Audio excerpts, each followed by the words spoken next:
తనిచ్చిన తీర్పుని తనే ప్రశ్నించుకుంది సుప్రీంకోర్టు. ఒక విచిత్రమైనటువంటి పరిణామం ఇది. 2020 ఢిల్లీ అల్లర్ల కుట్ర కేసు నిందితులు ఉమర్ ఖలీద్, షర్జీల్ ఇమాములకి బెయిల్ నిరాకరిస్తూ జనవరిలో తాను ఇచ్చిన తీర్పు మీద సుప్రీంకోర్టు తానే అభ్యంతరం వ్యక్తం చేసింది.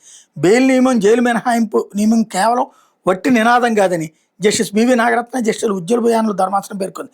నార్కో టెర్రర్ కేసులో తీవ్ర ఆరోపణలు ఎదుర్కొన్న జమ్మూ కాశ్మీర్లోని హంద్వారాకు చెందినటువంటి సయ్యద్ ఇఫ్తికార్ అంద్రాబీకి బెయిల్ మంజూరు చేసి సోమవారం ఈ విధంగా వ్యాఖ్యానించింది.